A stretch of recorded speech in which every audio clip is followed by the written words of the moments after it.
Hello everybody, thank you for joining us. Today we'll be doing a quick swashbuckling or sword swinging action pose. So to best start off, we're going to first put down a body line. So we'll start with an arc. That is the lower part of the figure. Now we will be using some foreshortening as well, so that means that the thigh is somewhere around here and it's like curled up and it's showing at that angle as just that long, and then knee right in the foreground, and then the rest of the shin and foreshortened foot somewhere around there. And then for this part I'm going to show the leg going down. I don't think that we are going to show the complete leg there, but that is not the necessary exercise. The real action is up here. So there is the shoulder going around, another shoulder right there, so foreshortening again. So this one is in the foreground, that is far back, and we go. Now we have to try to align the two arms together. So we'll first put in an arc like this for the traps that are joining the shoulders, and then right there we're putting in the head, and then you have to imagine that. Let's start with the arm in the background.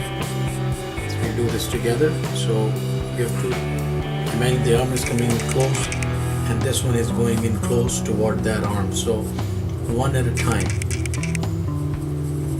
And then there's some foreshortening again where the forearm is just going that long, and there's the grip. So in this case the grip will be right there, and for the other arm, which now the thing is that how I've shown it is that he's pulled the shoulder back. Now if we realistically look about it, he's holding the sword, so let's curve that in. The shoulder will be here, so now it's completely lost behind the head, and the arm is going to come further down a little bit. Right there is the grip of the other arm.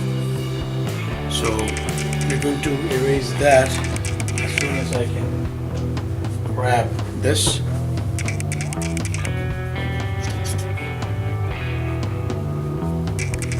And take that out. So and then we have the sword in hand right about there.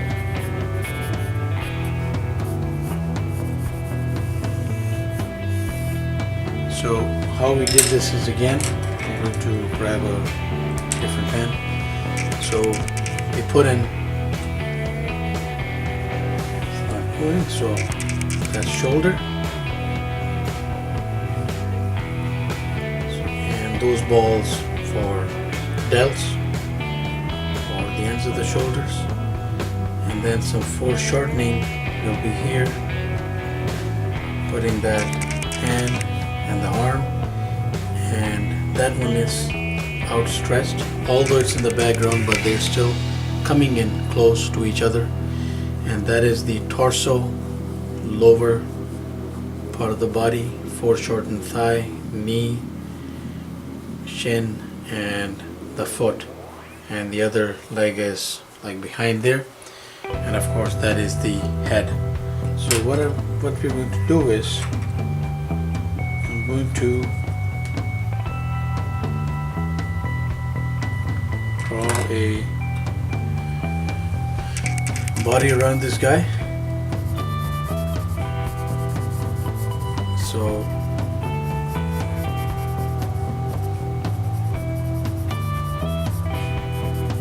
foreshortening there, so elbow,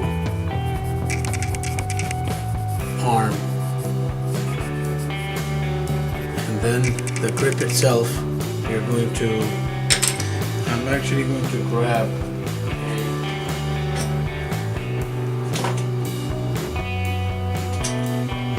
a darker pen so you can see this better. So right around those lines we're going to come in. So that's one arm in the foreground. Let's put in some muscle structure right there just to make it look good. And then of course the trap is going to go like that depending on the weight, the bulk of the figure. So that is the back right there. That is the lat. You can show some skin folds. I mean, again, depends on what figure you're trying to highlight or go with here. So now here, the thumb is going to go above the shape. We have to make sure of that, and then that is one grip. And then I think let's get the head out of the way. So we'll put in the head right here. Ear, eyes, nose, mouth, and depending on what you want to give him, let's give him a head of hair, let's say. Just going to put that in. And then behind, the arm shows coming in right there with the thumb right around there, and depending on how thin you want to make him, the fingers right there, and let's show some crunch here as we go into the lower torso. And again, I'm going to use the foreshortening here, come and get that knee going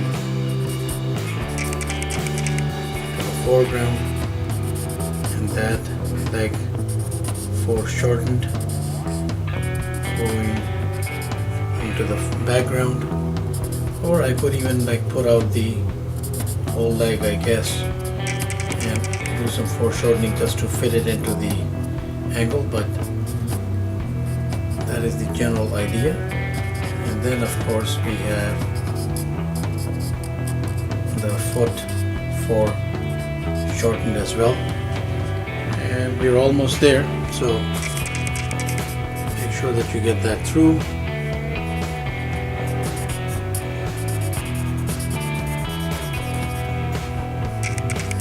And we'll have that sword. So there is our rather dynamic sword fighting pose. Please do Google different images and check yourself of what kind of pose or what kind of structure you would like to build as you work with this very, very dynamic and very even popularly depicted pose in different media. I'm just putting some tones and inks in there. Not part of the practice, but just to make the figure stand out a little bit. Not like, leave him hanging without any details at all. But thank you very much for watching. Again, as I said, please do Google lots of images, check out of how you could get a handle on this dynamic sword fighting pose. Actually, it can be used for another variety of different purposes. A double fisted blow or any other weapon in hand, but that's one popular use of it. There will be some tones there as well. So thank you very much for watching. Please do subscribe, keep in touch. Have yourself a wonderful day.